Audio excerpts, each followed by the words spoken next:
Some people see the Appalachian Trail as something that is very wild and exciting, an adventure to behold, a new arena to explore, and a path to follow, because there's so many different paths one can actually take.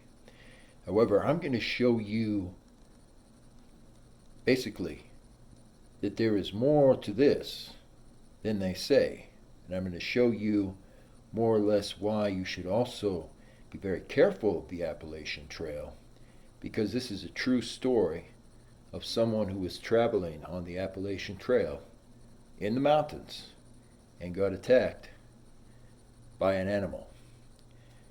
And it was a very interesting story. It's a true tale that happened recently, and it means a lot to everything that goes on today.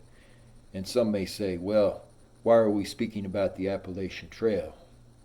Because it happens to be one of my most interesting pastimes right now, and I'm supposed to speak about it for some reason. There's no company to really answer to, so I kind of do exactly what I like. In this particular case, this is very interesting. True story. People who are on the Appalachian Trail and they're out just having a good time and they got attacked by this animal. So I'm not saying people can't wander off on trails and have fun, but as always, think before you leap. Thank you.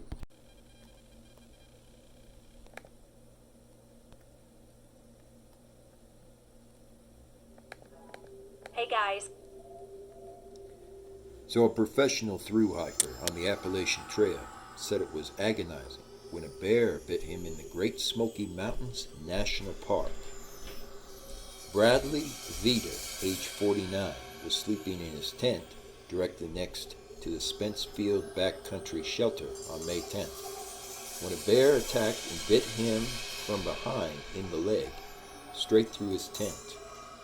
Veeder survived with minor puncture wounds to his right calf, but a lot of internal problems, and a very hoarse voice, slightly swollen knuckles on his right hand, and according to the first-hand account, he also suffered some other minor injuries.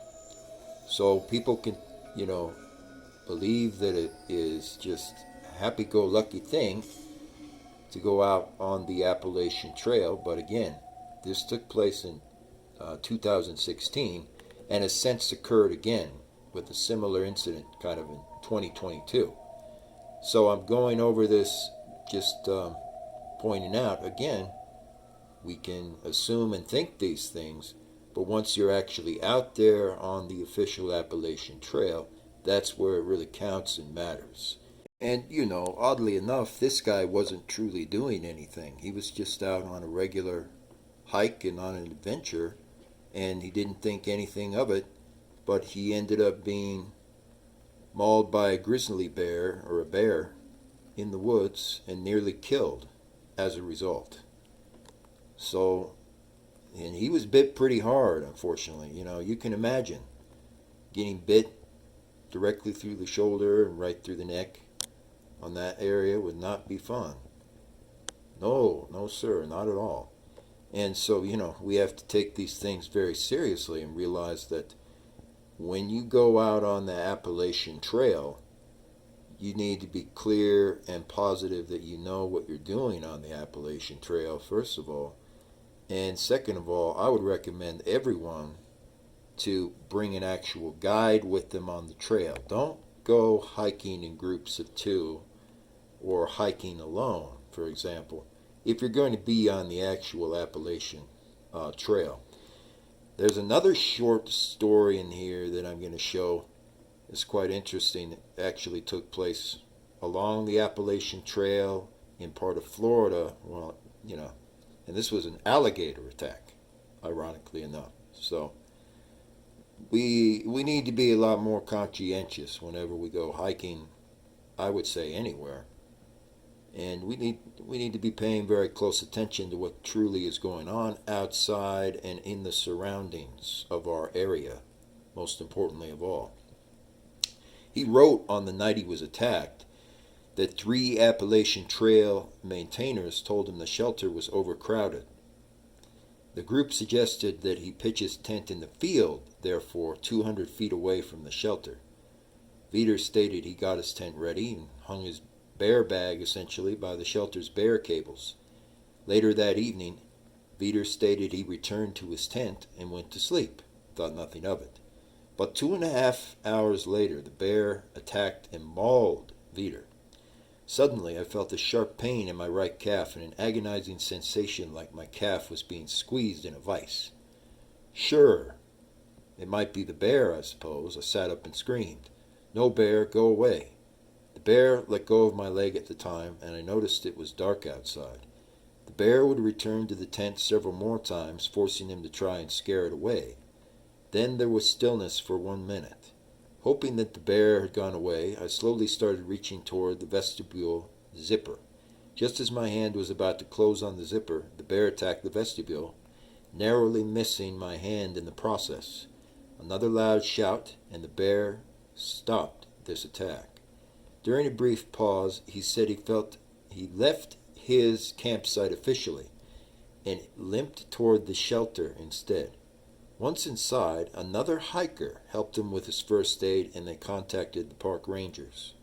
In the morning, a few hikers at the shelter went to help get Veeder's belongings. They found that the bear had returned and moved his things 100 yards from the camping site, he explained. So, I'm not saying that we can necessarily charge a wild animal of any kind with a crime or something, but people need to be especially careful, and they definitely need to be more watchful when they go out in these woods that are along the Appalachian Trail. And that's the number one thing that's come up for me out of this. And I'd love to hear, the feedback from you guys, what you guys are thinking of this, and what your feelings and thoughts overall are. It said it had chewed everything that I had left behind, both the tent poles, backpack, water filter, water bottles, phone book, and so on. With extremely lucky timing, I made it to a makeshift shelter after the initial attack and before the bear had returned. Park officials responded to the scene in the morning and transported Veeder to the hospital as a result. The park closed the shelter after the attack to monitor any kind of real black bear activity. 3 days later, National Park Service employees euthanized a 400-pound black bear spotted near the attacking site. After putting the bear down, they tested its DNA and discovered it did not match the bear's saliva on Veeder's belongings. I was sick to hear that the wrong bear was euthanized, but I trust the State Park Service is doing the best they can, Veeder answered. Park officials are urging everyone to be cautious while hiking, camping, or even picnicking, to protect bears as well as themselves. A park release noted black bears in the park are wild and unpredictable most often, and although attacks on humans are rare, it does happen. So, very interesting. Get the word out. Thank you. Brief snippet on the serial killer who was caught in 2019. They actually spotted an accomplice of his again in the year 2022. But this is, proof, because some people think that that did not occur. This is proof that it happened. The Massachusetts man who held a machete in his hand, chasing after a number of hikers that killed one, has been held on national federal charges in the brutal attack, which left a man and a woman hospitalized with severe stab wounds. James Lewis Jordan of West Yarmouth, Massachusetts, was taken into custody after Wythe County, Virginia sheriff deputies located him along the Appalachian Trail of southwest Virginia. The U.S. Attorney's Office in West Virginia, in a statement Sunday, stated that Jordan was charged with murder and assault, with intent to commit murder in connection with the attacks. The whole Appalachian Trail community of hikers and volunteers is profoundly sickened by these horrific recent events. The names of the victims have not been released yet, but law enforcement described a horrific scene and an individual crime scene involving multiple agencies to find who was going after these through hikers that traveled the full trail, which stretches 2,100 miles from South Georgia to northern Maine. Hikers typically begin around the spring and then they trek directly north. The 1 mile length of the trail that passes through Wythe County is only 350 miles southwest of Washington, D.C., and extremely rural, where there are many hikers during the year. Many began their trek in Georgia in March, and early spring would have traveled 500 miles by the time they reached southwest Virginia. Dunnigan's deputies were the first to encounter Jordan, and after he fled, they chased him over to Bland County, apparently. Dunnigan said the victim managed to trigger an SOS on his satellite phone, and the mobile service provider alerted deputies to his location north of Mount Rogers National Recreation Service Area. The woman who suffered defensive wounds barely escaped. The Wythe County Sheriff's Office tactical team traveled 4 miles in the woods and they located the SOS. While authorities were talking to the group, a dog ambled over. And that's when they caught Jordan, nicknamed Sovereign, after reported incidents throughout Tennessee, North Carolina, and Georgia came back. Homicides are rare on the Appalachian Trail, but they aren't unheard of. So thank you again. Be sure to spread the word. Like, comment, and subscribe. So I was going to say, if you're going out on the hiking trail, and I've got all these animals and similar things that are ongoing right now, there are some key items that you really need to take with you, no matter what, when you get out on these trails. And one of the biggest things that they recommend, if you hike the Benton Trail, which is there in Georgia State, is extra cans of bug spray, at least 4 or 5 extra cans of bug spray. Anytime you go out on the trail, basically, you want to carry bug spray. And number 2, they recommend you carry actual tents, tent poles, and the ligaments that attach to the tent so you can get a tent up fairly quickly. But the number 3 thing that they recommend right now is, if you can, get a backlight. Get a couple of backlight-based flashlights and so on, because when you're out there, and you should also have and carry some survival bars or granola bars with you when you're going on such an expedition, given this type of animals and so on you're most likely going to encounter. When you carry those with you, you will have 9 times out of 10 a much, much easier road ahead going down Benton Trail. So I thank you again for taking a look at this. And of course, number 4 thing they recommend is always carry some matches. Even if they're reusable matches, get yourself like a box of small matches or a lighter, and have that with you anytime that you go down that trail. Thank you. A little more here. Indiantown, Florida. Arm found in an alligator's mouth in Florida State. Indiantown, Florida. Sheriff's Office divers searched a gator-infested canal in a Florida wilderness preserve right outside the Appalachian Trail after human remains were found in the mouth of the very large, more than 70-pound alligator. Divers for the Martin County Sheriff searched a large area of the Hungry Land Wildlife and Environmental Area of Indiantown, Florida, after human remains were found inside. The sheriff's officer and sniper kept watch over the search in case any more alligators got close to the dive team. The park remained closed to visitors. Indiantown is located 38 miles northwest of West Palm Beach. It's an amazing true story. And another alligator attack was essentially caught on film, not more than a mile or so away from this area, that was also along essentially the Appalachian Trail. So what we are discovering here, folks, that I wanted to point out is alligator attacks and things like that people sometimes joke about are very, very real and extremely dangerous as well. And this, we have to remember, only occurred within the last month, maybe month and a half. There's been several of them in 2022 that have been directly alongside the stretch of trail known as the Appalachian Trail, and right directly outside of the Appalachian Trail. So people need to be paying very close attention to this. I just wanted to bring that back to the forefront. They need to keep their eyes peeled.